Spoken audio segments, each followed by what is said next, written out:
The Polygamist, right? The Yes. Polygamist that has blown South Africa apart. What do you think audiences are really responding to? Jonas, for me, it's just a typical guy wakasi aratambanyana, right? That's a story. It's been told, it's been said, we've experienced it. All of us know it, Jonas, in some way or the other. But what is making audience respond to it in this way? I mean, the response has been overwhelming. We can't lie about that. But the fact that people have found such resonance, even though it's quite a hectic, sort of over-the-top scenario and story, we know people like that. Yes. We've dated people like that. Some have married people like that. Some were fathered by people like that.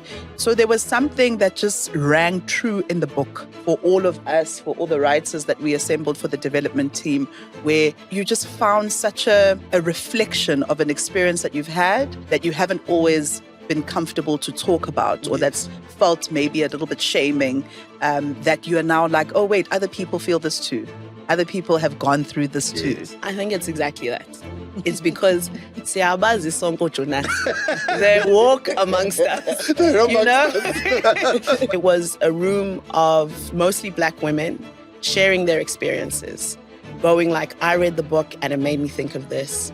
And when I remember when this happened, and oh, my father, and oh, my baby daddy, and oh, I remember that, you know? Wow. And yes.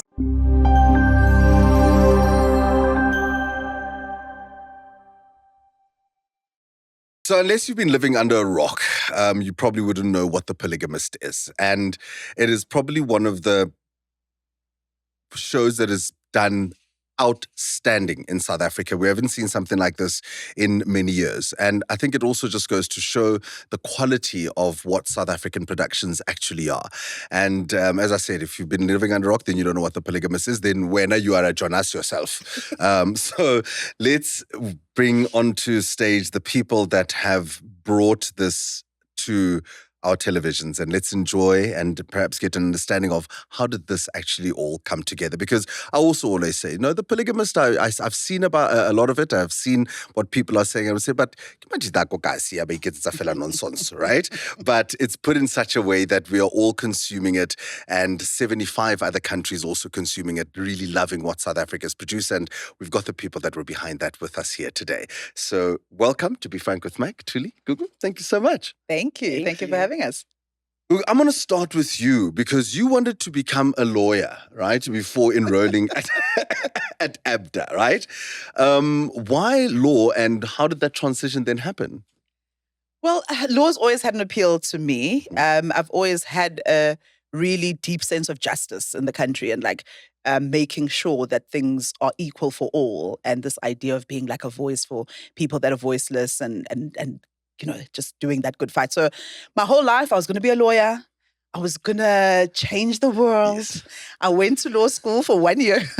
Only 1 year? Yeah, only 1 year. I got there, I was like, I don't know that this is exactly what I thought it was going to be. Yes. I think just knowing my personality, knowing what my particular talents and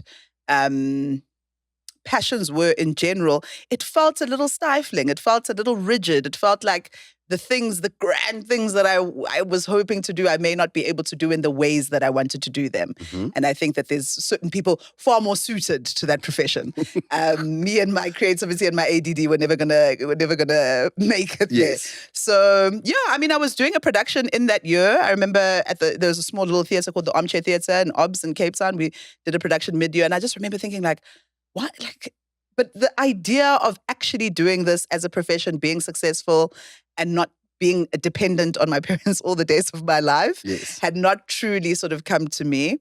Thuli, who is just a little younger than me, came to Cape Town while I was in first year to go and check out AFTA, the school called AFTA, because she had always wanted to be an actress our whole life. So she went to the open day.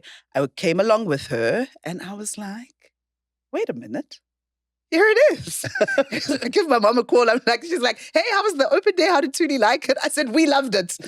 I'm going to AFTA. She was like, stop being ridiculous, Gugu. How the others hang up the phone. So it was a bit of a journey trying to convince my parents and do the switch, but that's kind of how it happened. You also grew up in a household that was constantly in the public eye, right?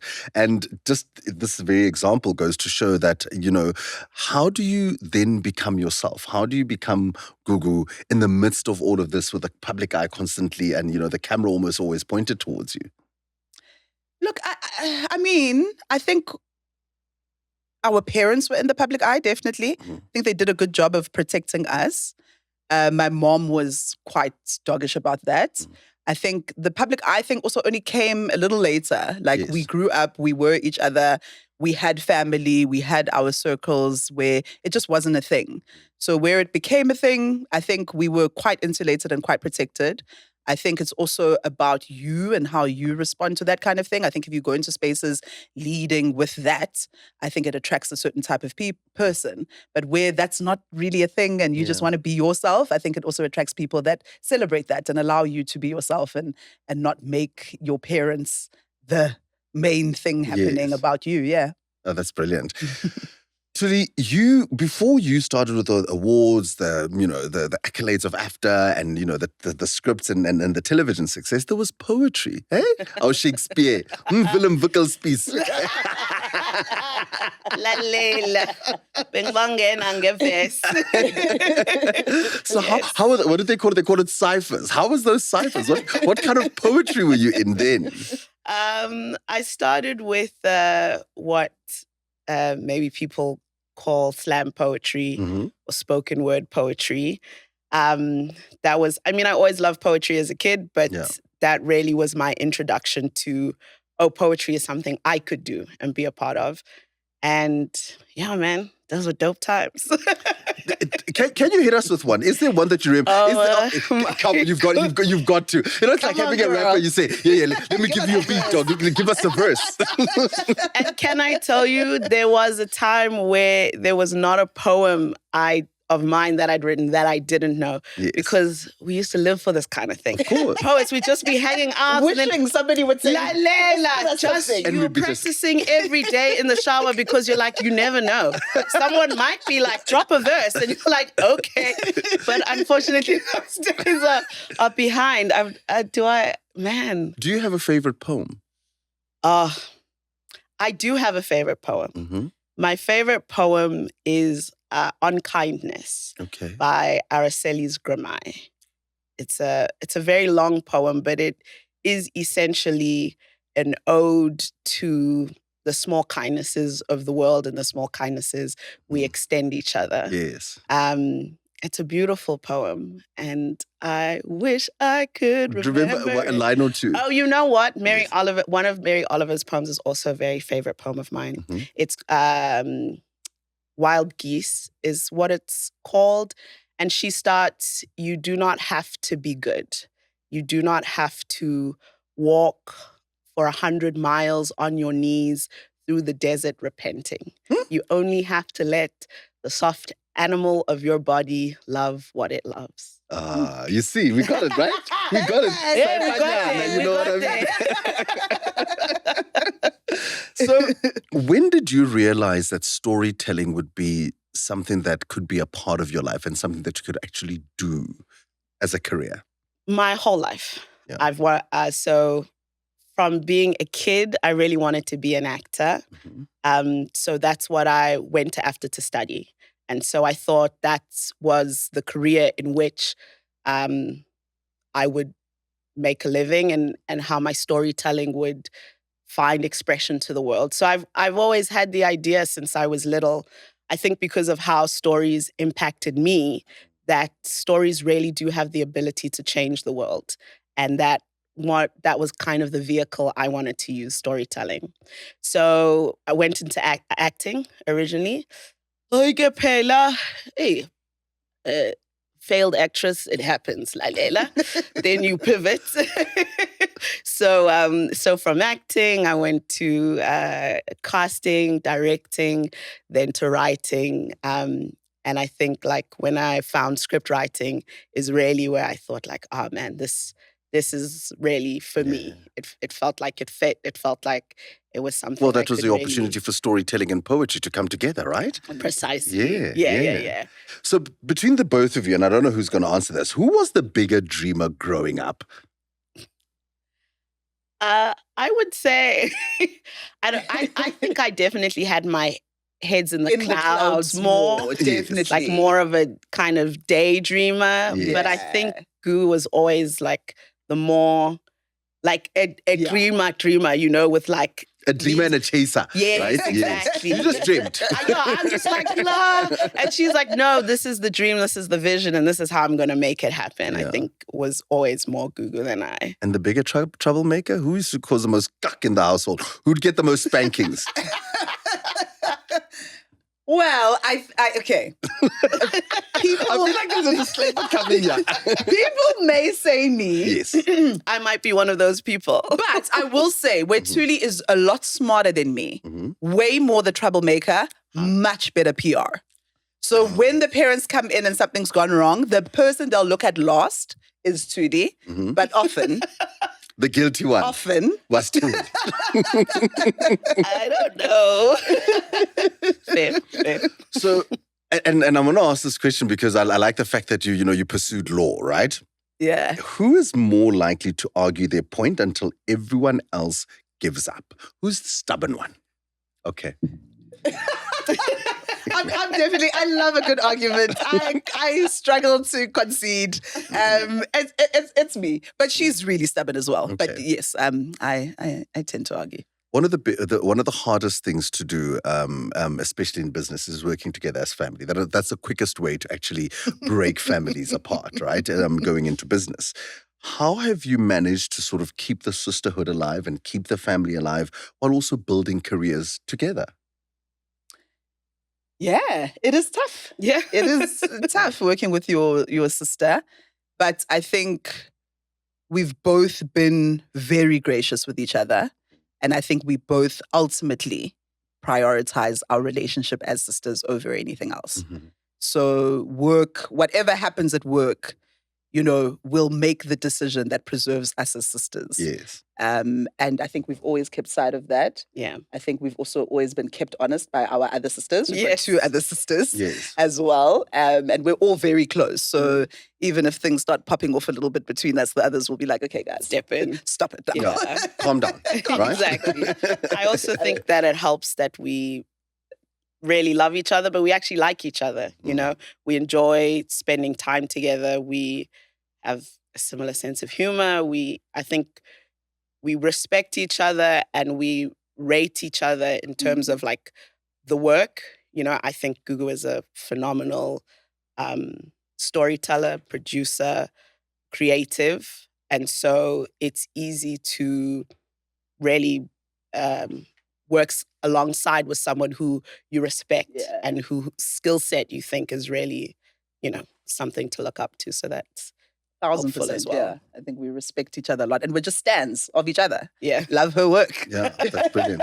So there's a formidable partnership that you've formed, right, between the 3 of you, right? One of your partners is Pepsi, from Simunye, we are one, Show me those continuity presenters had us in a choke.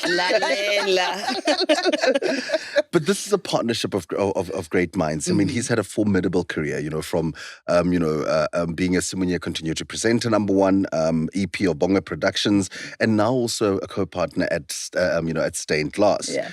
How do you guys give each other space to disagree? Because all of you are huge personalities, right? Yes, we are. Yeah. Well, yeah. I mean, I guess we just do just that. We give each other space to disagree. We're not afraid of disagreement, which I think is really helpful. It allows everyone to be able to voice themselves and their opinion, even if it is in contradiction to someone else's opinion. Yes. I think that's useful to be able to disagree and know that you'll be heard even if someone holds a different opinion. And then, in the end, we just... I always lose the fights. Yeah, I mean, not always. But yeah, I think Thuli is absolutely right. I think saying that we're not afraid to disagree is probably putting it too mildly. I think we love a little confrontation, a little argue your point, convince me, let's win each other Make over. It make sense, do you know right? what I mean? And so I think having that sort of environment where everybody feels not just that we'll be honest in terms of the reflections to each other, but when somebody is on side, they're truly on side. Once you've won them over, we ride at dawn. Yeah. And I think like having that sort of mutual respect for each other. So even when we're arguing with each other, we're arguing the point. We're not arguing each other. We're not arguing people. Yes. I think that this is such a really great like sense of love and respect for each other. So, and just like we love a little sparring. We love a little fun. We love a little. It is true. We do like to. My brother-in-law always says that because we're a household of girls, and Geez, shame. Is he okay? Check on them. check on strong friends, guys. Yes. But there's a lot of boys in the younger generation, so I have a lot of nephews, and they're always going at each other like headlock. What? 1 second everyone's laughing, next thing it's come to blows. Everyone, and I'm always like, we're like, what is going on here? But he always says, that's actually what you guys do. You just do it with words. Yes. You like to wrestle with words. And so I think that's a valid point. I think Pepsi comes from a similar upbringing. household, yeah. And so, it's how So, we manage. Gugu, you moved from actress to producer and then became an executive. That transition, that sort of journey, what was it like for you? It was long. And I think really interesting. I started off as an actress. That's my first love and passion. In the industry. I'm also a very certain type of person. I've got a very type A sort of makeup. And so being like an actress who's just at the whim of storytellers, like writers, casting directors, producers, a look, whether you saw them before or after lunch, like in the audition room or whatever, it just felt too unstable for me. Yes. And so I needed to find a way to be able to tell stories, but do it in a way that fit with my personality and my love to be sort of in control and be able to plan my life, pay a bond, just certain basics like that. So I went from acting and, went to AFTER. So AFTER gives you a nice sort of grounding in all the sort of spheres of our industry. So I knew a lot about producing and thought, maybe this is the way to do it. Initially, naively, I'm like, let me produce so that I can write the roles I want to act in and sort of do both, right? You write myself into the roles. And then, I get to decide. Yes. It is what it is. And as I started learning producing and just being in charge of the entire value system, in charge of every creative point, being able to put your finger and sort of mold everything, I completely fell in love with it. So we formed a small production company that we started. I can't even remember what it was called. Was it Bigger Half? No. Anyway, we did a show from Zanzi Magic right when it started. Back in the day, it was a small little show called It's for Life. It was super quirky and just a bit of a sitcom. And doing that show and producing that show for the first time, I was like, oh, I know that I need to learn a lot more to be able to do this. Which one of those roles, though, is your first love? Is it acting? Is it being an executive? Or is it producing? Which would you say is your first love, and where does your heart sort of go towards? My heart goes towards the stage, towards acting. That's really what makes me sing, I think. But I love the other ones as well. I've found a love for them, and I've really, really enjoyed doing all of it, especially the EPing, where you get to sit, or what they'd call in the States show running, where you get to sit right from development, writing the stories, till edit, and like delivering the final product. And you've been able to do absolutely everything. The more you ask me now, because I've always just defaulted to acting, I'm like, I don't know, maybe it's taking over in my heart, I think, more than acting, Thuli, you've directed, you've even developed thousands of episodes on television, right? What is your process when you're developing these stories? I mean, you wrote Ifalake, you did Ihostela, and there's a lot of sort of creative juices that need to come out when you're doing this sort of thing. Where do you go to when you create stories like that? To the world. I mainly go out. I mainly go out. You can tell we're people of a certain age. No, but I think like it all starts with an idea, like a strong central premise, you know. And then from there, it really is. I suppose this is where my daydreaming as a kid comes in handy, because it's a lot of kind of just daydreaming. Yes. World building is that, even if you're not building, even if you're not playing in genre, so you're not building a new world, even if you're placing something in contemporary modern day, there's still a lot of world building required. And actually, first it's the start is just daydreaming. Yeah. Daydreaming about it, ideation, like thinking about it, really getting lost in that. That's my favorite part of the process, right in the beginning. And then, of course, like assembling a kick-ass team is a part of it. For every hour of TV that I've written or been a part of, there's always been a team who are really like putting together a good writing room is also like very important. How did you guys deal with the issue of your surname, right? Where people are like, these ones are just being given a position or opportunity because they're Zoomers.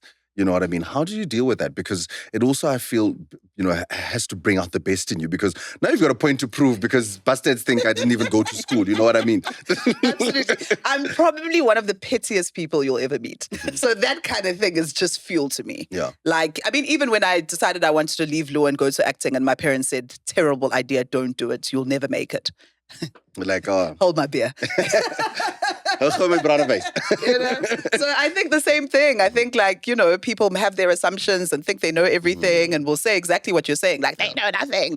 What are they just getting it because? Okay, shab.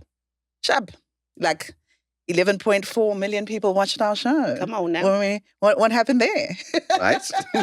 Were we paying those people? Because they'll say like weird shit. Like, oh, you're paying people for this or you're doing whatever. Like, no, like sometimes, and having this sort of outlet where talent can really speak for itself and viewers can come and appreciate something or not for what it is, I think has been completely liberating. Yes. So let the people talk. We'll keep it making TV. And if people like it, they'll watch it. End of story, right? End of story. Uzalo introduced viewers to Stained Glass, right? What do you think that show taught you about what audiences want in the South African public? Yes. Well, I think the biggest lesson for me was that South Africans want to see themselves. 100%. And I think that sometimes, certainly in the past, sometimes even now in some spaces, there's the feeling of wanting to shy away from the reality of South African life. Yes. And what that is, the kind of characters that exist, the kind of things that are happening in South African life. But I think any audience really, certainly we do too as South Africans, like you want to see yourself, you want to see people you recognize. You want to see yourself through other people. Yes. Exactly. Places that you want, you don't want to be fed a kind of aesthetic or a dream. The bold and the from beautiful someone. reach. I mean, it has its place for escapism and such, but I do think like there really is such power in being able to watch yourself and be like, oh, and watch yourself represented with care and love by the hands of someone who sees you and loves you. Yes. Because I think that gives an innate dignity, 100%, which is sometimes lacking, I think, when the story is being told from someone who's not inside. When a show suddenly becomes the most watched, becomes the number one show on television screens, right? Does it then become harder to take creative risks? Because now it's working, guys. Yeah. You're like, let's not fucks with it. Don't touch it. Yeah, I mean, I think we're an interesting collection of people at the company in terms of Thuli, myself, and Pepsi. There's a lot of neurodivergency, neurospiciness within us. Yeah. So I think like we have this constant hunger to just do more, do something else, try something new. And I think we very early on just told ourselves, I think sometimes we don't even sit in the moment of success and be like, oh, wow. We're just like, okay, and then. So I think we've always just been, let's do it. Like the same, and just believing in your creativity. Yeah. The same creativity that brought that about can bring other things about. Like Yes. creativity isn't a limited resource. And so I think we've always encouraged each other to do more, try more, and be more experimental, in fact. Also, because you're like, well, we did that, right? So this feeling that you have to prove yourself and it has to be a success. It's like, okay, we've got the success. So now we can take a bit of a risk. Yes. And then, luckily that becomes a success, that becomes a success. And also your audience trusts you, right? Exactly. Because if they've given their eyeballs to you for all of these other shows, they know what it is that you produce. And we take it lightly because we are in the TV industry, right? But there's people that are like, oh no, I'm going to watch it. She's doing it, or are they in there? They're producing it. I'm definitely going to watch it. I mean, we feel like that even with international productions, where it's like, oh no, who's that Nolan guy? Christopher Nolan. Christopher Nolan. I'm watching this. You know what I mean? So we take it for granted that there are locals that actually also feel exactly the same way. That it's those two. I'm definitely watching. Yeah. Right. The Polygamist, right? The Polygamist that has blown South Africa apart, right? The one thing that has been absolutely beautiful about it is that, it's not just something that people have been watching. It's something that people have argued about. It's sparked conversation. 100%. I was sitting in the salon doing my nails yesterday, and the ladies that were sitting next to me were just going on about it. Oh, Jonas, but about Jonas, this and this and this. And it's become a part of the South African conversation.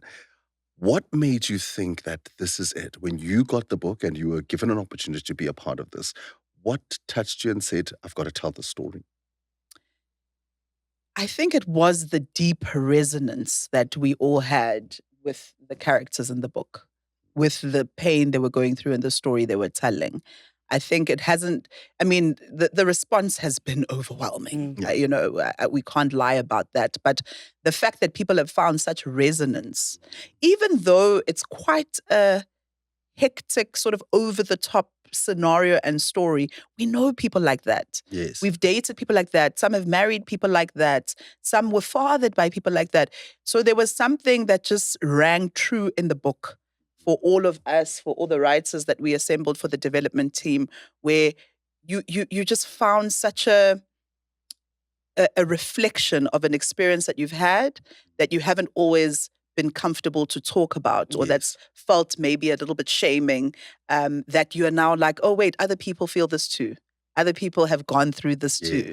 And I think that was something we said, actually, there's a lot here.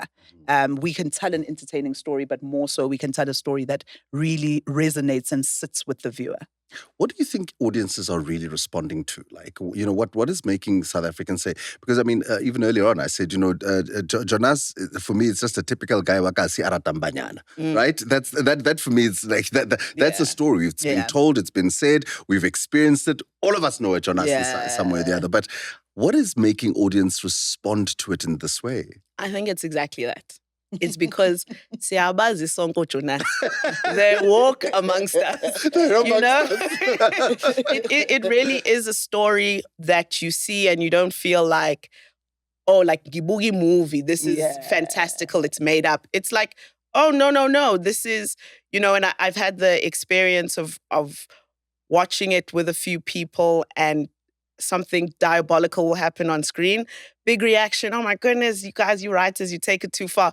But then you just sit 3, 4, 5 minutes of conversation and then you realize the same person who was saying that's diabolical goes, oh wait, I guess that is kind of exactly like what happened in my family. That's kind of like my uncle. Oh yeah, it's kind of like how we thought my cousin was my cousin, but they were actually it happens. Yeah. It actually happens. And I think firstly, the source material is so beautifully written and rich. Sunyati did a beautiful job with that book. And then coming into the writing room, what the team did under Busi Zwane's leadership as head writer was, everyone really came, and we like to say that the book is an adaptation of The Polygamist and then also filled with biographical material from the room. Because it was a room of mostly Black women sharing their experiences, going like, I read the book and it made me think of this. And when I remember when this happened, and oh, my father, and oh, my baby daddy, and oh, I remember that, Wow. And yes. We laughed, we cried, it really was such an And I think it's what Gugu was saying, an affirming experience. Mm. Because often there's really no vehicle to talk about this stuff. Yes. Even though it's happening all the time everywhere. There's some people who I am realizing now, who I've known for years, who now that we've watched the show and this is something we're discussing, are like, oh, Ganti, now you are product of polygamy yourself as well. Yes. Even me, oh, Ganti, Even me. Spaningi. And yeah, so I think that relatability and also the show being a vehicle to start talking and discussing things that are happening in our communities and in our lives, but that really don't come up. Is Jonasi the real villain here, or is he a mirror and a reflection of our society? He is the real villain. I mean, he is the villain, but he also is a reflection, right? He's not an apparition. He's not an alien that was dropped down from outer space. He is a reality. He is one of us. Yeah. Yeah, both villain and a reflection. I think he doesn't happen in a vacuum. He has a context that created him. He has a context that allows his terrible behavior. He has a context that protects him. And so as much as he's a villain, there's a lot of villains around him that allow him to act on us poor audience members. A criticism that is often leveled at stories like these is that they normalize toxic behavior. Do you think that that's a fair assessment, number one, or is this art imitating life? I mean, it's definitely art imitating life. And I don't know that the takeaway from the story is that, keep going, Jonasi. We love it for you. Yeah, Jonas, pop them. I think we have to be realistic about people. I think there's certain people walking around like Jonasi that don't feel bad about their behavior, that don't necessarily see anything wrong with it. There was one iteration in the room where we were going to have Jonasi, have a Jonasi voice in the story where he sort of speaks, and in the first and last scene, he would speak from the great beyond and basically say, you know what, I'd do it all again. That was so much fun. Yeah. And so these unrepentant characters exist who are just wrong and strong until they die. But he died, and he allowed his behavior to become his demise. Yes. And so there is a story and a takeaway that says you can't just behave like this. Look at what you do to everybody else. The impact that it has on Do you know what lives, I mean? And you may have your own POV only, but this allows you to see, oh shit, I didn't see that my kid was going through that. Oh, when I made this decision with this particular wife, this is the impact it had on their child, or this is the impact it had on my wife. So, I don't think we're normalizing toxic behavior, but I think we never change toxic behavior until we acknowledge that it exists. Of course. The most unsettling thing, though, about Jonas is that, he feels so familiar, right? Did you guys then intentionally create someone that audiences would recognize from real life? Because I think that's also why it resonates so much with many South Africans, because we sit there and there's a bit of Jonas. I see myself in Jonas somewhere, Jonas Nyana in me, and everybody can find their little Jonas, and both men and women, because the toxicity, we all speak about Jonas, but it also comes from the other side as well. And getting that sort of balance, it couldn't have been easy, right? Yeah, absolutely. I mean, I think what helped us is that we all could draw from, like you say, real life experiences. Jablan was around or Malum Sbansbani, So that, I think, made it a little easier. And it also was very important for us in the room to really paint a picture of a human being. Yeah. I think some of Jonasi's behavior can be viewed as monstrous, but Jonasi isn't a monster at the end of the day. He really is just a man. He's just a person. And we wanted to portray that there are, he's charming, he's successful, he's not just this one thing. Because I think that's often the danger when some behavior can be so egregious that you kind of want to flat it out and be like, a person is just that. But then it's very easy to separate yourself and say like, well, there's no cause for introspection for me. Yeah, because I'm not like a that. monster. Yeah. That's crazy. Yeah. But like you say, if he feels familiar, if he feels like someone you recognize a little bit in yourself, in the people that you know, in the people that you love, then all of a sudden I think that's a softer place to allow the space to start introspecting. What about me is like this? What am I contributing? It kind of opens up the space for discourse instead of shutting it down. You know, a lot of feedback we're also getting from women particularly is, oh, I've dated a Jonasi. Jonasi is my ex-Jonasi. At least that Jonasi had money, right? And money can be a great redeeming quality in the face of a lot of stuff. Yes. But how did you get with your Jonasi who had all these monstrous qualities and didn't even pay for your child's school fees and didn't even give you any money? They're charming people. They're lovable people. They're people that when you do have that one-on-one moment and you're able to shut everything out, you feel the light shine on you.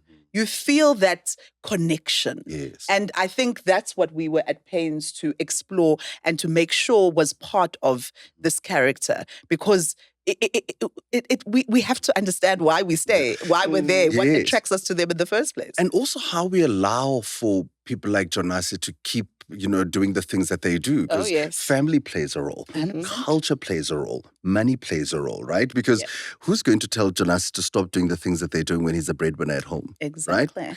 Now, because all of a sudden, if you start doing that, now Jonas doesn't buy groceries anymore. Or Jonas isn't the one that brings the alcohol to Mcimbi anymore, etc., etc. So we allow for this behavior to be constantly be perpetuated because of certain ways in which our society, and in another way of looking at it is that indoda can do whatever the hell he wants to do. Munna ke munna, banna ba jwalo. And even women are spoken to in that way. That no, but kiki munna wetsa jena. It touched on so many things 100%. that I think for a long time as society we haven't wanted to speak about. Yeah. Right? Yeah. I want to go to something that has also become quite topical in South Africa, and this is around sexual scenes in television, and we've seen recently, what happened. You wrote a story, or you put together, a production where the central theme is sex. Yeah. How do you handle it with the sensitivity that it should be, and how did you, with cast and crew, go around it, especially in the heat of knowing that this is what's been happening? Yeah, 100%. I mean, we shot this a while ago, and before some of these important conversations have been coming up, but. I think we have to balance a lot of things as producers. You're telling a particular story with a particular intention, but you have to understand your context. In South Africa, we have a lot of sexual violence. And so, I mean, the people that have read the book will understand how much we shied away from that is in fact in the book, just in order to protect the audience, to give them an experience that ultimately can be one of healing, can be one of entertainment, and doesn't necessarily open up old wounds. When you're dealing with your cast, for example, you have to understand the context we come from. Almost every woman in South Africa has had some kind of sexual assault incident, has experienced that. So how do you, number one, gauge the comfort level of a particular actor with what the materials need to be? So being very explicit right from the beginning, auditioning. This is what the character is. This is what the show is. This is what may be expected from this character. These are some of the scenes that, we're going to have to depict. So that's the point where the agents and the actors do their work. Is this something comfortable for me to do? Then you come into the space, and then it's absolutely the responsibility of the producer and the production to then create the framework and the structure that protects everyone, that makes sure that we're safe. A recent development in the industry that I absolutely love is intimacy coaches. Who come on set, who'll interview each actor, who'll sit with them, who'll find out their comforts, their discomforts, things that may trigger them, places they're not comfortable to go, things they're not comfortable to show, will come and give us a report back, treat that information sensitively. What must be confidential stays confidential, but then we're empowered as a production to protect those actors, to say, okay, now when the director's designing the scene and how he wants this to be shot, he can take into consideration what is comfortable, what is not, giving the actors safe words, enabling them to call cut or to say, Yes. I'm no longer comfortable, I don't want to go any further. Yes. We have to create those environments. We don't always get it right. I think there's a lot that goes into it, but we have to try. And where we go wrong and where we miss the mark sometimes, we take responsibility. We work with the person to figure out how we can do it better next time. How did you determine whether a scene was, number one, serving the story or serving the audience, right? Because that's also a very thin line to tread. Yeah. You know what's interesting about South African audiences and African audiences? Mhm. Don't love watching a sex scene. Mm. Don't Yeah. love it. Yeah. I also don't want to see naked people. Like, You I know, much want to do batho ba bang. We have a lot of sex as a society. We just don't want to see it depicted. So interestingly enough, those things aren't misaligned for us. Uh-huh. Serving the story and serving the audience. And sometimes in serving the story, we have to take the audience through a little bit of discomfort and show them a few things that they'd maybe not see. But how do you tell the story of a sex addict without depicting sex? But I think it is that line, and there was certain stuff we shot even, not just stuff that we left out of the book, but certain stuff that we even shot that we said, It's too much. yeah, I don't think we can bring the audience back from this. Yeah. So let's not go there. So it is a constant conversation and us checking in with each other. Are we still on the right track? Are we still going, with the North Star that we had set for ourselves right in the beginning? Yeah. Yeah. Netflix, Showmax, streaming, African stories are now blowing up globally, right? City girls up. Yeah.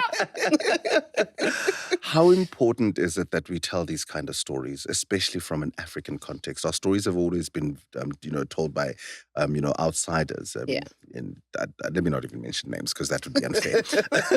You even get American or foreign actors depicting our heroes, our people. Yeah. Do you think the tide has turned? I think so. And I think it's been turning for some time. I don't think we're all the way there yet, but I definitely think we're on the way. We're making great strides. And I think it is of profound importance for people to be able to tell their own stories. I think it's something that I mentioned earlier. I think there is an innate,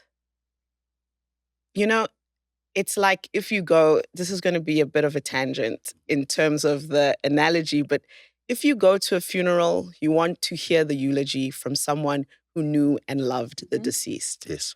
We want to hear the stories of people from the people who know them and who love them. And I think that is such an important thing because of course, there are so many instances in which particularly African stories have been treated in a really extractive way, being told for the people who are outside the community to extract for their own gain, for their own gaze, for their own agendas.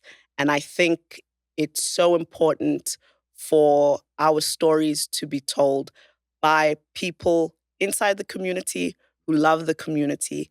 It imbues us with an innate dignity, which I think is often missing when the stories are told by people who don't know or love us. Yeah. So social media and the internet have made the world a very, very small place, right? We've seen reactions from the US, we've seen reactions from the UK, from celebrities, from everyone and their uncle, right? Did you guys expect this though? Obviously you don't make a movie thinking, I want the world to see it, but but it's always the reaction that you've gotten. Was it a pleasant surprise? Oh my gosh. I think making the story right from the writing room, we knew this was something special. When we were shooting it, your first audience is your cast and crew on set. And the reactions people would have then in post, we were like, nah, this is something. This is definitely something. And still, the reaction was insane. Even in our wildest dreams. And our dreams get wild. They get so wild. But we did not. We knew people would love it. We knew South Africans would love it. We knew it would do so well in South Africa. It would be popular in South Africa. But even what happened, 22 episodes, people sitting and watching it in one go from begin. That's what my son says all the time, from begin.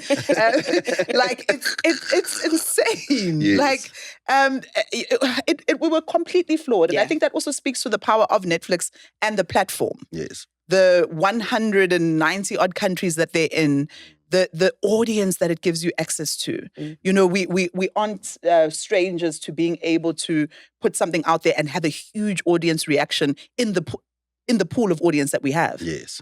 This has opened up that pool. Yeah, I mean, I read the stats, right? Because I mean, I've been following it and what have you, and then people are like, okay, it's done well here, it's done this. Yeah. Oh no, but we have to see what it does in the Brazilian market, whatever. And it's just slowly. I mean, I think we are standing at about 75 countries where we are at the moment, and Look, it's growing. 75 countries where we're in the top 10, where we've been in the top 10. Yes, the top 10. Not who've watched it, just no, the not ones just who've watched it who've enjoyed it enough to put it in their top 10. It's wild. Yeah. Unbelievable. It's wild. And, everywhere, South America, the UK, Europe, Afghanistan. Asia, places that you're just like, hey, You're like, what do you mean? Niasbuga, I said Kuwait. What do you mean? A very interesting thing then came out as well in the midst of all of this to say that, but that's not polygamy.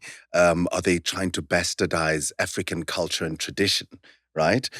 Because to me, this is just a man, to us, this is just a man that's philandering. It's not necessarily the sanctity of polygamy.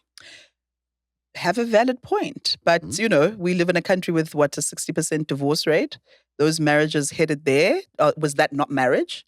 Because it ended or it was not treated with the respect that it should have been treated with. I think 60% divorce, if you consider the 40%, not all of them are happy and doing marriage well. Yes. But we don't not call that marriage. Of course. We just say maybe marriage must be improved upon.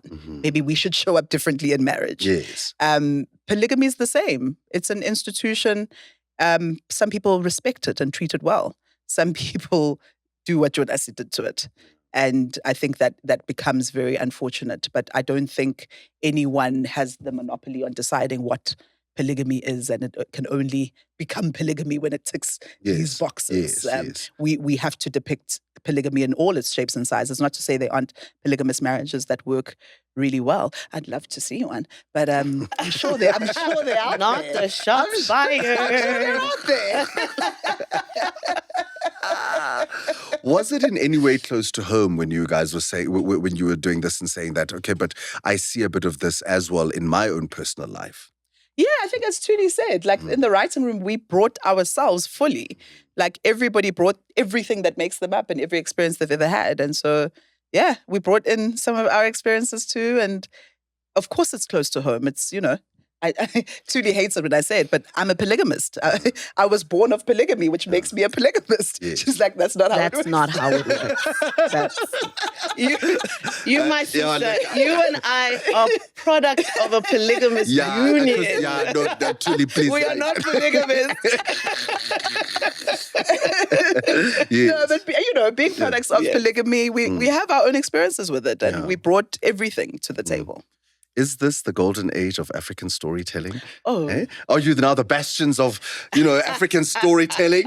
We're the bastions of nothing. Like, we hope this is going to be not just a moment, but a movement of African stories. And like Thuli's saying, it hasn't started now. Yeah. It's been going on. African stories are amazing. African storytellers are some of the best we have in the world. And we are so lucky and feel so blessed that the story, right team, right time. Something of magic and lightning happened here. That is amazing, but hopefully just opens everybody's eyes up to African creatives and African stories because they're just as good, a lot of them better than us. And so, it just shows there is an appetite, there is an audience, there is an acceptance, like all these sort of obstacles we used to put in our way, or sometimes the audiences in different places would say like, African story, do we really relate? We hope that this does something to dismantle some of that. But let it thrive. We have so much talent and it deserves to be seen and celebrated. Where to from here, Thuli? Yeah, I get away. No, you're right. Where to from here? Yeah, I get it. You set the bar. Let's go. Upwards and onwards. Yeah. Forwards ever, backwards never. Sound like my PT teacher. So, I mean, I can't speak specifically about the stories, but just to say that, like, to continue to work, to continue to tell our stories, to continue to try to make space for other creatives, to open the door, to all move forward. I mean, this has really been such a amazing moment, I think, for us, for the, shining a light on the industry at large. But frankly, hopefully we look back and we think like, oh, that was great, but jeepers, the days we had after that, hopefully the best is still ahead, not 100%. Just for us, but for everyone all, yeah. I mean, obviously everybody's been a star, but Zuma-Ncube, what did you guys do to that man to bring us such an unbelievable portrayal? The actors came to play. Lalela. They said, casting becomes such an integral part of putting a show together. Mm-hmm. You write these words, and especially when you've got something special on your hands, you need to find actors that are going to respect that are going to take the responsibility seriously and bring their own everything to it. And Stumo did that, and Gugu did that, and Kwanele did that, and everybody did that. Ustumo, I mean, he won Class Act some years ago. He's done incredible stuff. Gugu, we've worked with for more than a decade now. Kwanele, for example, is an actress we'd never worked with before. Yes. But they came, and there was, even just from the first table read, there was just magic in the room. These guys came in, there was no egos, there was no like weird stuff. Yes. It was just like, let's tell a story, guys. What a privilege, what an honor. Let's do the best we can. And then when one said, okay, I'm here, the other said, no, I'm here, then I'm here. They just like made each other so much better. They supported each other, they held space for each other in scenes and in stories that are quite difficult and places that are quite difficult to go in order to portray them well. But we owe such a debt of gratitude to Stumo, to all the actors, to Gugu, them just setting the bar, setting the tone, setting the culture on set. It was such a beautiful set to be on. It was such a pleasant set to be on, such a respectful set to be on. And we owe them an incredible debt of gratitude. Well, to the both of you, thank you so much. Thank you for telling the story, thank you for portraying, such an important subject and topic. And allowing those conversations to now start happening in ordinary households, because sometimes we don't have a conduit, as people or as families to be able to talk about these kind of things, because we know how we can say like, hey, you know what I mean. Yeah. And you've given South Africans an opportunity to now be able to say, let's sit around the table, let's watch this, and maybe talk about some of the things that are impacting and affecting us as a family. So. Thank you. Thank you. And thank you to South Africans. Mm-hmm. We feel so carried, so supported. We gave our offering, but South Africa said, we're going to come out swinging and support this thing. And we really appreciate it. And whatever good it brings, like you're saying, the conversations it can start, the reflections it can present, the healing that can happen, we thank God for that. Absolutely. Thank you. Guys, if you're still under a rock, come on, get out and go watch The Polygamist. Thank you.